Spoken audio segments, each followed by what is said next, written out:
الحمد لله رب العالمين، والعاقبة للمتقين، والصلاة والسلام أتمان الأكملان على سيد الأنبياء والمرسلين وعلى آله وأصحابه أجمعين. أما بعد، السلام عليكم ورحمة الله وبركاته. الله رب العزة والجلال را حمد و ثنا و ستایش می نماییم و شکر می گوییم که به ما بندگانش بار دیگر فرصت داد و توفیق را نصیب ما کرد که در بزرگترین مسئله صحبت نماییم که این بیان کلمة التوحید لا اله الا الله محمد رسول الله صلی الله علیه و سلم می باشد. برادران و خواهران عزیزم، بارک الله فیکم، این حلقه 20 ما از آموزش کلمه توحید است که نیست معبود بر حق بجز الله و محمد صلی الله علیه و سلم بنده الله و رسول الله هستند. برادرانم و خواهران بزرگوارم، بارک الله فیکم، تا امروز ما مسائل زیاد را در شرح و توضیح لا اله الا الله به شما بیان نمودیم. فضیلت لا اله الا الله، اهمیت و مکانت و درجه لا اله الا الله و معنای لا اله الا الله و اعراب یعنی گراماتیک لا اله الا الله و رکن بیان دو رکن لا اله الا الله. لا اله نیست معبود بر حق، رکن اول نفی، الا الله رکن دوم اثبات. و البته بعد از این کفر بر طاغوت که داخل رکن اول است. و بعد از این مسائل زیاد در مسئله شرط، اهمیت شرط های لا اله الا الله، شرط های صحیح و شرط های باطلی که اهل ارجاء و مرجئه ها ذکر می کنند و تعلقات شرط، مسائلی که تعلق به شرط دارد، معنای شرط، معنای رکن و فرق شرط و رکن، نمودهای شرط و نمودهای شرط شرعی. و البته همه این سخنها به شما در این 19 حلقه که گذشت بیان کرده شد و خوشا به حال کسی که این حلقه ها را گوش کرد، فهمید و به دیگران فهمانید یا که می فهماند. قسم به الله، گوش کردن توحید، گوش کردن دروسی که تعلق به توحید دارد و خصوصا تعلق به لا اله الا الله دارد، این بزرگترین عبادت است، زیرا این نجات است، زیرا این کلید جنت است. علما میگویند گوش کردن درس ها برای انسان به نهایت فایده آور است، خصوصا درس هایی که از توحید باشد، با دلیل باشد، با حجت باشد، سخنهای بیهوده نداشته باشد، سخن یا از الله یا از رسول الله یا از علما، از صحابگان باشد. خیلی که علما میگن العلم قال الله و قال رسوله و قال الصحابه الكرام.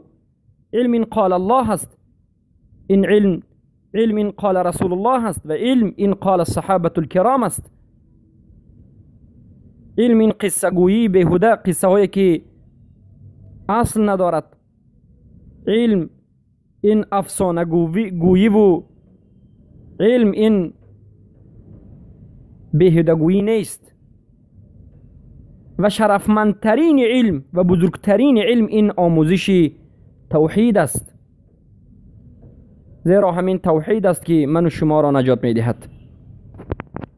پس برادران و خواهران بزرگوارم، ان شاء الله ما از این حلقه شروع میکنیم تا آخرین حلقه ها به شرح و معنی داد شرط های لا اله الا الله.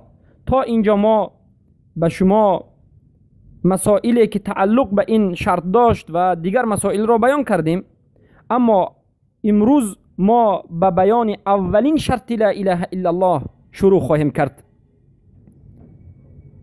برادرم و خواهر بزرگوارم، آیا میدانی که اولین شرط لا اله الا الله چیست؟ اولینش علم است. اولین سوره که بر رسول الله صلی الله علیه و سلم نازل شد، این هم دلالت کننده به طلب علم است که اقرأ بود. بخوان، تعلیم بگیر و بدان. العلم این شرط لا اله الا الله است. چه خیلی که سلیمان ابن حمدان در بیت هایی که یکی از علمای البته اهل سنت و الجماعت در بیت های این 7 شرط های لا اله الا الله را ذکر کرده اند و در مسئله علم چنین گفته اند: فأولها العلم المنافي لضده من الجهل إن الجهل ليس بمسعد فلو كان ذا علم كثيرا وجاهلا بمدلولها يوما فبالجهل مرتدي. سبحان الله. اولین شرط لا اله الا الله این علم است که نابود کننده علم و ضد این علم و ضد این شرط بزرگ این جهل است. و البته جهل این خراب کننده انسان، ضرر آورنده بر انسان و شرمنده کننده انسان در این دنیا و آخرت است. فلو كان ذا علم كثيرا و جاهلا، اگر یک انسان به نهایت علم زیاد داشته باشد اما جاهل در دلالت های لا اله الا الله باشد، معنای لا اله الا الله را نفهمد، مضمون لا اله الا الله را نفهمد، پس داند که به همین جهالتش، به همین بیعلمیش مرتد خواهد شد. سبحان الله. یعنی کسی که لا اله الا الله بگوید، علم زیاد داشته باشد، علم فقه یاد داشته باشد، علمی یا که دنیوی از خیمیک و فیزیک و متماتیک باشد، ریاضیات باشد و غیره، اما معنای لا اله الا الله را نداند، مدلولات و دلالت لا اله الا الله را نداند، داند که این مسلمان نیست. با کلمه لا اله الا الله گفتنش اگر مسلمان شده باشد، با بیعلمیش و جهالتش گشته باز کافر خواهد شد. اما قولی صحیح و راجح و درست این است که هر کسی که لا اله الا الله را میگوید و معنیش را نداند و همچون میگوید، این مسلمان نخواهد شد. چرا که ما گفتیم همان وقت لا اله الا الله قبول خواهد شد که 4 چیز را انسان داشته باشد: معنای لا اله الا الله را داند و همین معنا را اعتقاد کند که صحیح است و همین معنا را ثابت داند و صحیح درست داند و به تمام این مدلولات و مضمون که لا اله الا الله و طلبات که لا اله الا الله دارد، به همین طلبات اجرا کننده باشد، عمل بکند و این نطق خود لا اله الا الله را به دیگرها برساند. پس این شرط های قبول مسلمانی و مسلمان شدن بود. برادران و خواهران بزرگوارم، علم چیست؟ علم چی معنی دارد؟ پس علما میگند العلم فی الاصل هو ما يدل على اثر بالشيء يتميز به عن غیره. علم در اصل به همان چیزی گفته می شود که دلالت به یگان اثری چیزی می کند. علم دلالت کننده بر چیزی هست وقتی که این اثر را فهمیده چیزی را می فهمید. مثلا کلمه علامه یا کلمه علم یا کلمه معلم همش از علم است. یعنی علامه، علم، علم، یعنی این چیزهایی هست که از خود اثر دارد و علم به خلاف جهل است، خلاف یا ضد جهل است. زیرا جهل و جهالت و نادانی از خودش هیچ اثری ندارد. جهالت علامت و اثری از خود ندارد. پس این معنای لغوی علم بود و این چنین از معنای لغوی علم این است که معرفه، علم این معرفت است، شناخت چیز است.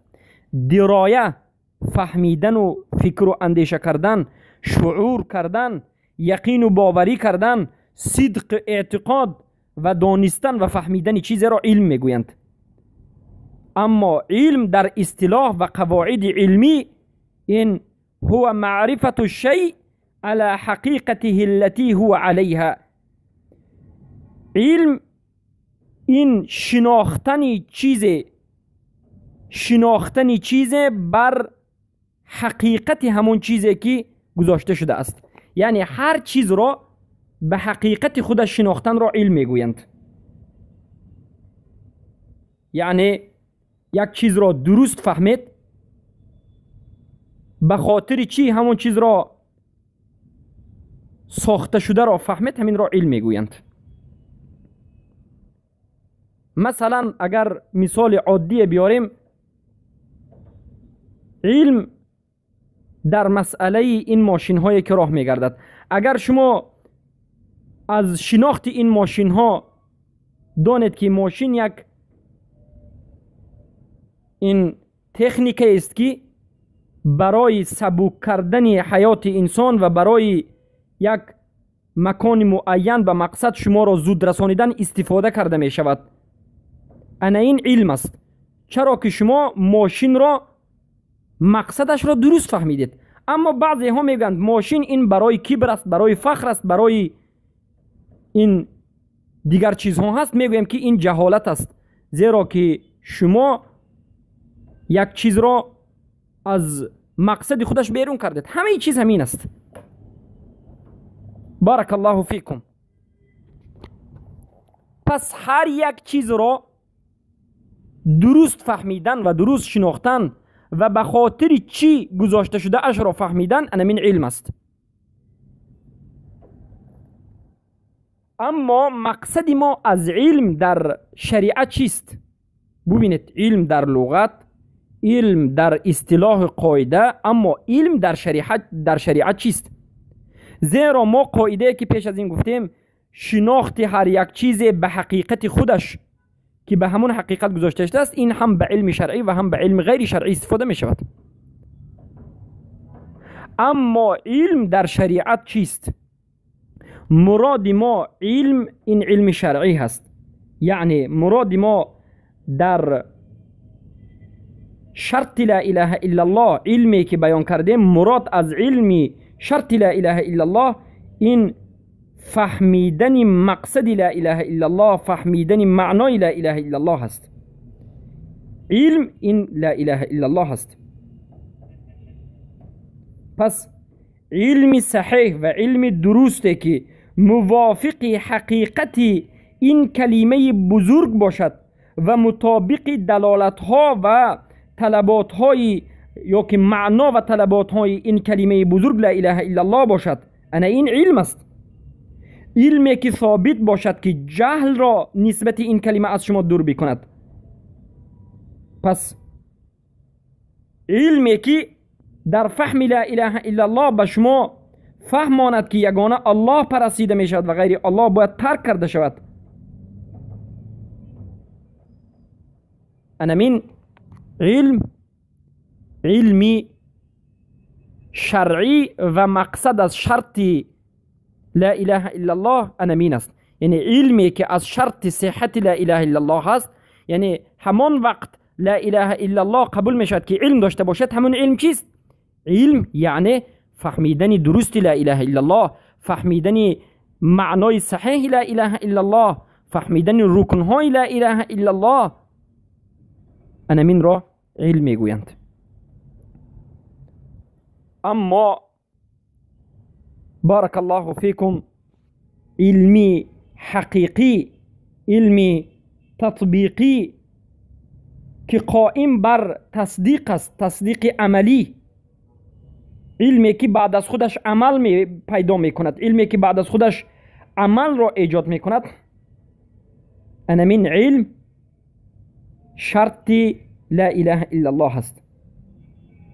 اما مقصد ما از علمی که گفتیم شرط لا اله الا الله است، مقصدی نیست که شما این شرط ها را از یاد بکنید. بگویید مثلا لا اله الا الله 7 شرط دارد، اولش علم است. یعنی مقصد از شرط لا اله الا الله که ما به شما بیان کردیم علم، این علمی نظری نیست.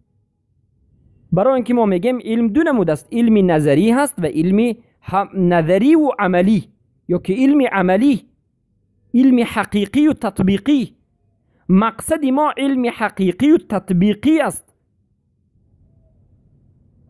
نه نظری. نظری چیست؟ بعضی از انسان ها هستند که میگویند لا اله الا الله 2 رکن دارد، 7 شرط دارد. رکن اولش نفی است و رکن دومش اثبات است. لا اله الا الله 7 شرط دارد که علم است و یقین است و محبت است و اخلاص است و صدق است و انقیاد است، یا قبول است و انقیاد است میگویند، اما در حالت تطبیق کردن تطبیق نمی کنند.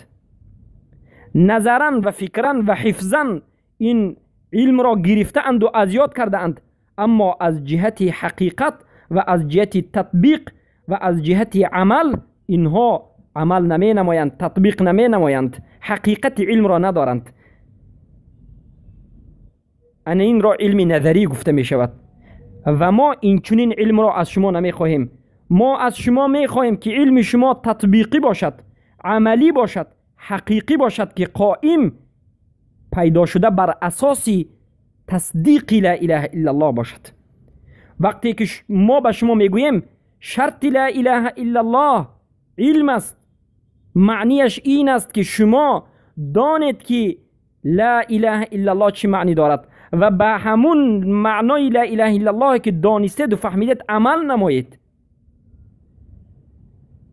نیست معبودی بر حق نفی، تمام معبودان بر حق را رد نمایید، کفر بر طاغوت را اثبات بکنید، عملا و تطبیقا و حقیقتا نشان بدهید و الله یگانه رب العزت و الجلال را اثبات نمایید که الله یگانه است، حی القیوم است، با ربوبیت و الوهیت و اسما و صفاتش.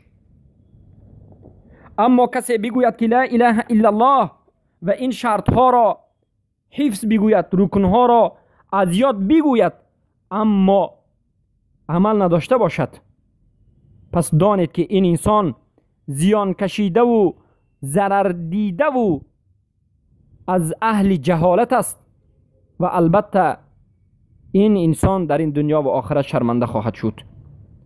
پس بارک الله فیکم، مقصد ما من علم است. مقصد ما از علم گفتن علمی عملی حقیقی و تطبیقی است. البته علم حقیقی تطبیقی عملی پیش از خودش علم نظری هم میخواهد. یعنی کسی که از علما نشنید، نفهمید، نآموخت، این خود به خود تحقیق یا که تطبیق یا که عمل کرده نمیتواند. پس باید شما این درس ها را گوش بکنید. بعد از گوش کردن حتما باید عمل از شما به وجود بیاید. بارک الله فیکم. علما میگویند کسانی هستند که مسائل لا اله الا الله را از یاد کرده اند، نه فقط از یاد کردند بلکه حتی درس هم میدهند و شرح میدهند، شرح نواقض الاسلام میدهند، شرط های لا اله الا الله و رکنهایش را درس میدهند، اما خودشان مخالف به همین رکن و شرط و نواقض الاسلام زندگی میکنند. فعل به فعل مخالفت، به زبان مخالفت، به قلب مخالفت میکنند. سببش این است که علم اینها علم نظری است. والعیاذ بالله. البته پناه به الله میبریم که از جمله همین کسا باشیم. الله ما را خودت از جمله تطبیق کنندگان و عمل کنندگان رکن و شرط و دیگر مسائل توحید بگردم، زیرا البته توفیق عمل از جانب الله است. پس این علم بود مقصد از علم انا من علم حقیقی، علم تطبیقی و علم عملی هست، نه علم نظری. اما اگر خواهید که علم را چگونه بودنش را باز خوب فهمید، باید ضد علم را دانید. ضد علم جهل است. همان وقت یک کلمه را میفهمید که ضدش را فهمید. این قاعده عربی است. برای همین وقتی که ما در دانشگاه مدینه منوره در سالهای اول زبان عربی را تعلیم میگرفتیم، هر یک کلمه را به ضدش به ما مشایخ تعلیم میدادند. مثلا کلمه روز وقتی که نفهمیدید شب، وقتی که شب میگوید میفهمید که روز است. مخالف روز شب است، پس روز به شما معلوم شد. مخالف علم جهل است. جهل چیست؟ جهل نادانی است. نه فقط نادانی است، ببینید بعضی از انسان ها میگن که جهل این یعنی نادانی، یعنی یک کسی که نداند جیم آرام بگوید که من نمیدانم، من جاهلم گوید و نشیند. فقط همین را جهل میدانند. اما جهل یک چیزی دیگر شدنش هم ممکن است. بسیار انسان ها در این وقت زمان، در این خصوصا وقت فتنه، جاهلند اما بیخبرند. اما بسیار دیگر انسان ها این انسان های جاهل را جاهل هم نمیدانند.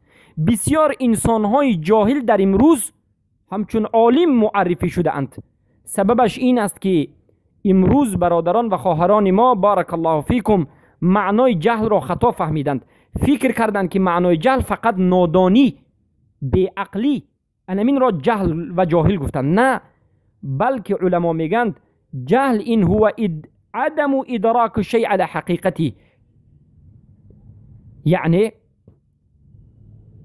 یک چیز را به حقیقت خودش نشناختن، این جهل است. ما گفتیم علم یک چیز را به حقیقت خودش شناختن، این علم است. جهل چیست؟ جهل بخلاف علم، یک چیز را به حقیقت خودش نشناختن، یعنی به حقیقت دیگر شناختن، این جهل است. یعنی جاهل هم صحبت میکند، جاهل هم بینهایت صحبت های بعض جذاب خوب دارد، اما یک چیز را به حقیقت خودش تصور نمی کند، بلکه یک چیز را از جای خودش، از حقیقت خودش بیرون می کند، به غیر حقیقتش می شناسد. وقتی که در مسئله توحید صحبت می کنید، توحید را غلط می فهمد. ما میگیم توحید این یگانه پرستیدن و عبادت کردن الله سبحانه و تعالی هست. یکی جاهل می آید و می گوید که یگانه پرستیدن الله توحید نیست. توحید این یگانه دانستن الله در ربوبیت است. وقتی که میگه که توحید این یگانه دانستن الله در ربوبیت است، انمین جاهل است، به مذهب صوفیه و ماتریده و اشعری رفته است. وقتی که ما میگیم که توحید این یگانه پرستیدن الله است، معنای ما این توحید الوهیت است و مقصد دین است. اما وقتی کسی میاد میگه که توحید این یگانه دانستن الله در ربوبیت است میگوید و الوهیت و اسماء و صفات را ترک میکند، این غلط کرد و انمین جاهل است. گرچنده که معنای توحید را ذکر کرد، اما توحید را به حقیقت خودش، به معنای درستش بیان نکرد. وقتی که انسان یک کلمه را و یک چیز را به حقیقت خودش و به معنای درست خودش ذکر نمی کند، بلکه به معنای خطا و به معنای غلط و از حقیقت خودش بیرون می کند، از قالب خودش بیرون می کند و به دیگر قالب می اندازد و به دیگر معنا بیان می کند، داند که انمین جاهل است. و البته جهل چند نمودهای خود را دارد، به مانند این که علما میگن جهل بسیط و جهل مرکب. جهل بسیط یعنی جهل عادی که یک کسی میداند که جاهل است، جاهل است، یک انسان جاهل است و این چنین خودش میداند که جاهل است. جهل مرکب جهل است که یک انسان جاهل است اما نمیداند که جاهل است. جاهل بودن خود را اقرار نمی کند، که امروز بسیار از برادران و خواهران ما انمین در همین حالت هستند، انمین طور هستند و این مصیبت است و مصیبت امروزه امت اسلام انمین است که بسیار از مردم جاهل است، به علم است، اما نمی داند و اقرار هم به جهالتش نمی کند. در همه موضوع صحبت می کند و ترس هم ندارد.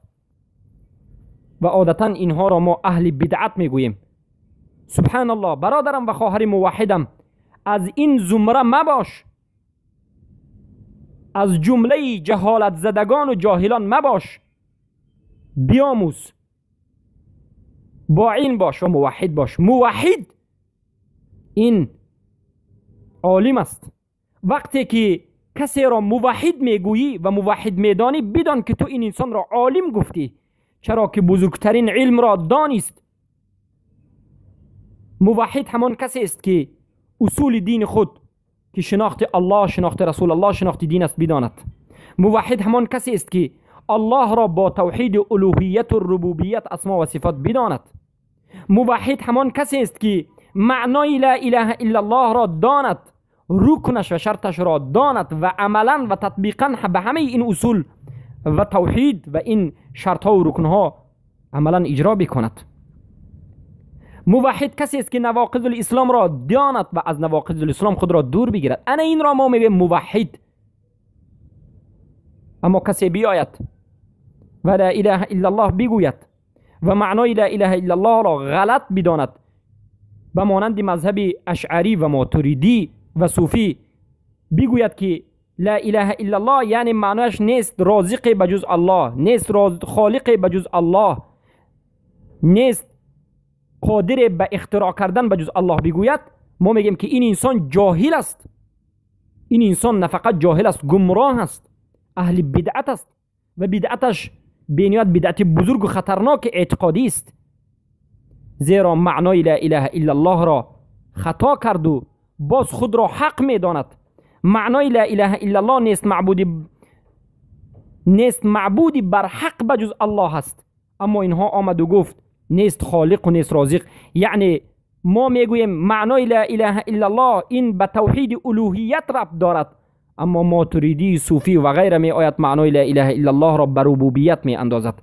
و البته ما این معناهای لا اله الا الله و مذاهب مختلف و اهل بدعت و معنیداد اونها نسبت لا اله الا الله را در حلقه‌های گذشته بیان کردیم که عموما در معنای لا اله الا الله 5 یا 6 مذهب را به شما ذکر کردیم.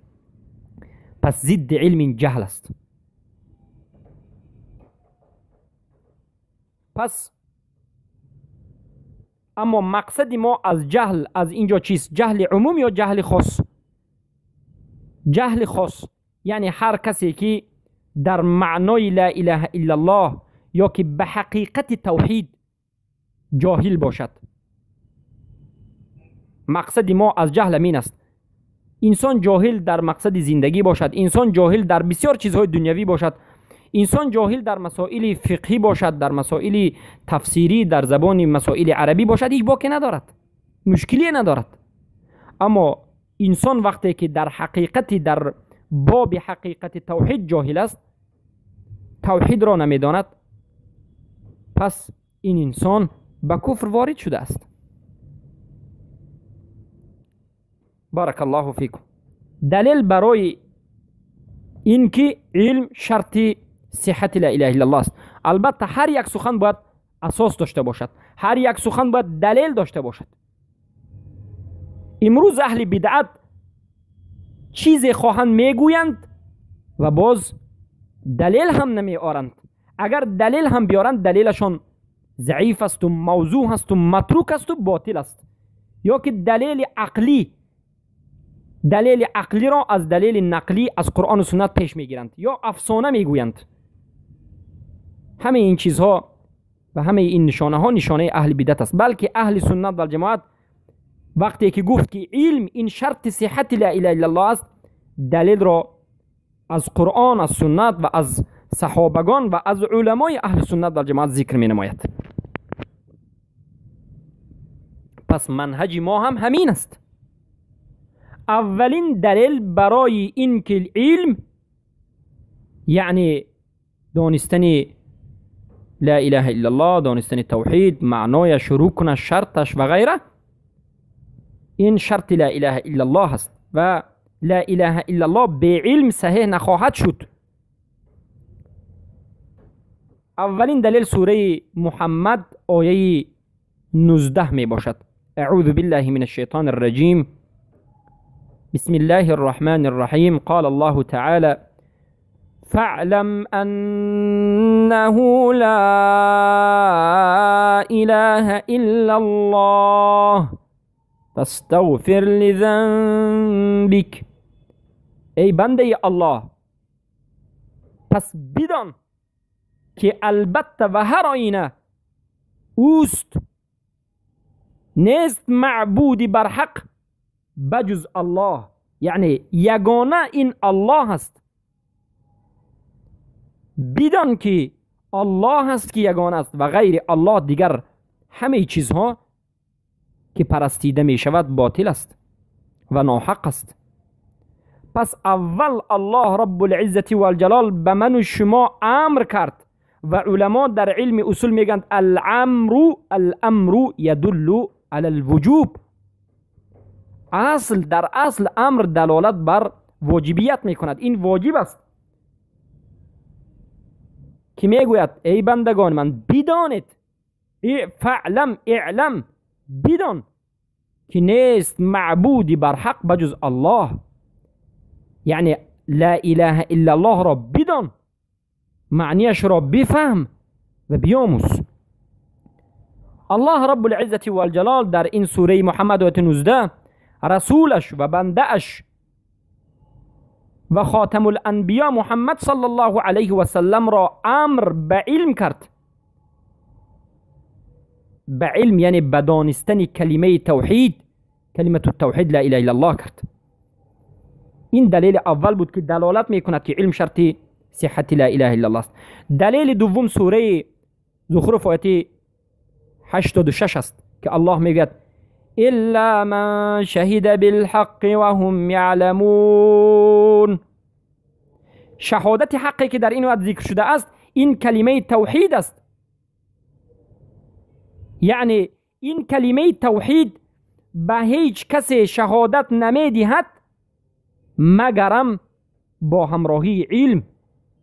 همان وقت این کلمه لا اله الا الله منفعت می بخشد که صاحبش عالم این کلمه باشد. پس این شهادت پابرجا بر علم است، مگرم همون کسایی که به حق شهادت دادند و آنها می دانستند، یعنی شهادت حق دادند در حالتی که می دانستند که چی شهادت دادند، معنای شهادت را می دانستند. و این هم دلالت می کند که شهادت حق یعنی لا اله الا الله همین شهادت حق است، همان وقت قبول می گردد که انسان معنیش را داند. و این چنین دلیل سوم سوره ابراهیم آیه 52 که الله می گوید وَلْيَعْلَمُوا أَنَّمَا هُوَ إِلَهُ واحد. پس حتما بدانید، وَلْيَعْلَمُوا حتما بدانید که هر آینه الله این یگانه است، یعنی هو الله، هو ضمیر به الله میگردد، این معبود یگانه است. الله در این آیه هم امر کرده شده است که ای مردم بدانید که الله این معبود یگانه است. پس این هم دلالت میکند که علم این شرط صحت لا اله الا الله است. بارک الله فیکم. دلیل چهارم از سوره آل عمران آیت 18 هست که الله میگوید شهد الله انه لا اله الا هو والملائكة واولو العلم قائما بالقسط لا اله الا هو العزيز الحكيم. سبحان الله. الله شهادت میدهد به نفسش، به خودش که الله معبود یگانه است و این چنین ملائکه های الله از جبرائیل، میکائیل، اسرافیل، ملک الموت و تمام فرشتگان این چنین شهادت میدهند و تصدیق میکنند که الله این معبود بر حق است و یگانه است. و این چنین اولو العلم، صاحبان علم، یعنی صاحبان علم کیست؟ عالم فیزیک، عالم ادبیات، عالم متماتیک، عالم دیگر چیز؟ نه والله، صاحب علم این علمای شریعت، علمای اسلام، نه علمای یهود و نه علمای مجوس و نه علمای رافضه و نه علمای اهل بدعت، نه علمای اهل کتاب، بلکه علمای اهل سنت و الجماعت، علمای حق، علمای طائفه منصوره ناجیه. و انمین علما نیز شهادت میدهند که نیست معبودی بر حق بجز الله و الله یگانه است، و به همین قائما بالقسط شهادت عدل میدهند که نیست معبودی بر حق بجز الله عزیز و حکیم. ببینید الله خودش به خودش شهادت داد که من یگانه ام و تمام ملائکه شهادت دادند که الله یگانه است و اولو العلم و صاحبان علم شهادت دادند. صاحبان علم کیست؟ علما هستند.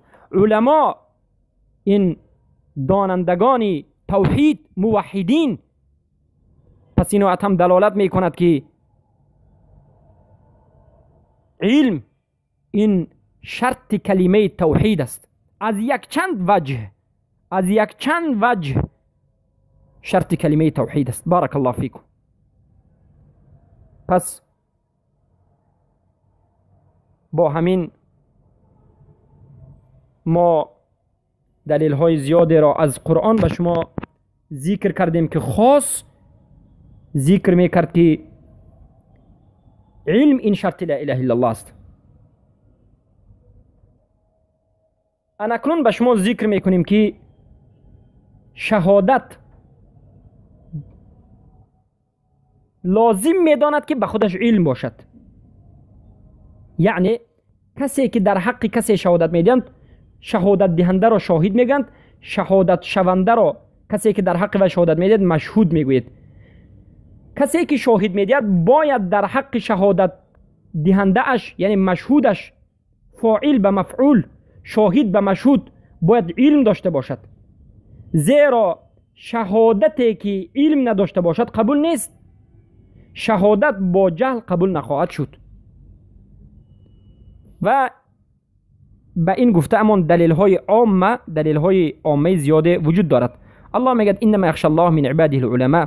البته از الله همان بندگانش میترسند که علما هستند. سوره فاطر آیه 28. و اینچنین الله سبحانه و تعالی میگه قل هل یستوی الذین یعلمون والذین لا یعلمون. آیا کسانی که میدانند و آیا کسانی که نمیدانند برابرند؟ البته برابر نیستند. سوره زمر آیه 9. و اینچنین الله میگه و ما یعقلها الا العالمون. و نمیدانند، عقل نمیکنند، تعقیل نمیکنند و در حق این کلمه لا اله الا الله نمی اندیشند و نمی فهمند مگرم عالمون، مگرم عالم ها. یعنی عالم ها این توحید را و این قرآن و سنت را و این لا اله الا الله را می اندیشند و میدانند که سوره عنکبوت آیه 43 است. و این چون الله میگه ولا تجعلوا لله اندادا وانتم تعلمون. سوره بقره 22. با الله شریک را قرار مدهید در حالتی که شما میدانید. و یرى الذین اوتوا العلم الذي انزل الیک من ربک هو الحق و یهدی الی صراط العزیز الحمید. سوره سبع آیه 6. یعنی این آیات ها عموما این چنین دلالت میکند که علم این بینها چیزی ضروری است. اما تا اینجا ما 4 آیاتی که به شما ذکر کردیم این آیات ها دلالت میکرد که علم این شرط صحت لا اله الا الله است. و این چنین برادران و خواهران عزیز بارک الله فیکم، ما از سنت هم دلیل های زیادی را داریم که بیان میکند که علم این شرط لا اله الا الله است. از عثمان ابن عفان رضی الله عنه روایت است که گفت قال رسول الله صلی الله علیه وسلم من مات وهو يعلم انه لا اله الا الله دخل الجنه. روایت مسلم است، حدیثی است. پیامبر صلی الله علیه وسلم گفتند هر کسی که وفات بکند، بمیرد در حالتی که او میداند، یعلم، علم دارد که نیست معبودی بر حق بجز الله، داخل جنت میشود. ببینید پیامبر نگفتند که میگوید، بلکه گفتند میداند. شرط گفتن لا اله الا الله این علم داشتن است، دانستن معنای لا اله الا الله است. و این چنین حدیث دیگری از انس رضی الله عنه، انس ابن مالک خادم رسول اکرم صلی الله علیه وسلم روایت است که میگوید ان النبي صلی الله علیه وسلم قال اذا قال العبد اشهد ان لا اله الا الله قال الله يا ملائكتي علم عبدي ان ليس له رب غيري اشهدكم اني قد غفرت له. اخرجه ابن عساکر. ابن عساکر این حدیث را تخریج میکنند که از انس بن مالک خادم رسول اکرم صلی الله علیه و سلم روایت شده است که رسول الله میگند که زمانی که یک بنده الله میگوید که شهادت میدهم که نیست معبودی بر حق بجز الله، الله به جواب این بنده میگوید ای ملائکه های من، دانید که علم عبدی، بنده من دانست، علم ببینید کلمه علم دارد، یعنی دانست و فهمید که نیست رب بر وی بغیر از من، یعنی فهمید و دانست که بجز من او دیگر رب و اله ندارد و من شما را به شهادت میگیرم و شما شاهد باشید که من این بندم را بخشیدم. یعنی همان وقت الله شما را میبخشد که شما لا اله الا الله بگویید و دانید که چی میگویید. و دلیل سوم از سنت این است که قال رسول الله صلی الله علیه و سلم من علم ان الله ربه و انی نبیه موقنا من قلبه حرمه الله علی النار. رواه ابن خزیمه و بزار. ابن خزیمه و بزار روایت میکنند که پیامبر صلی الله علیه و سلم گفتند هر کسی که داند، علم داشته باشد، داند که هر آینه و البته الله این ربش هست، رب اوست، اله اوست، معبود اوست، و بداند این چنین که من محمد صلی الله علیه و سلم نبی او هستند، موقنا من قلبی، با قلبش یقین به این گفته اش داشته باشد، به این علمش به قلبش یقین داشته باشد، شک شبهه نداشته باشد، الله این بنده را از آتش سوزان جهنم نجات میدهد و البته این بنده را به آتش دوزخ حرام میگرداند. حرمه الله، این بنده را حرام میکند که به دوزخ دارد، یعنی به دوزخ نمیدارد. و البته این دلیل می شود که علم ضرور و شرط لا اله الا الله است. و دلیل چهارم که رسول الله صلی الله علیه و سلم میگویند من شهد ان لا اله الا الله وحده لا شریک له و ان محمد رسول الله ادخله الله الجنه على ما كان من العمل. رواه البخاری. امام بخاری این حدیث رو روایت میکنه، 100% صحیح است. رسول الله صلی الله علیه و سلم میگن هر کسی که شهادت بدهد که هر آینه و البته نیست معبودی بر حق بجز الله، یگانه است، شریک ندارد، و البته محمد صلی الله علیه و سلم رسول الله است، الله این بنده اش را به جنت داخل میکند به اون عملی که بعد از این انجام میدهد. یعنی عمل، علم، این شرط صحت لا اله الا الله است. پس شهادت لا اله الا الله این از ما طلب میکند، تقاضا میکند که علم بر مشهود، علم در حق همون چیز شهادت دهنده من لا اله الا الله داشته باشیم و به همین التزام ببخشیم. پس حلقه خود را با همین به پایان میرسونیم و در حلقه آینده باز در مسئله علم صحبت خواهیم کرد که اقوال علم و سخنهای اهل علم را در شرط صحت بودن علم به شما ذکر خواهیم کرد. البته آهسته آهسته با وسع و شرح و تفصیل هر یک این شرط های لا اله الا الله را به شما بیان خواهیم کرد. سبحانك اللهم بحمدك اشهد ان لا اله الا انت استغفرك واتوب اليك.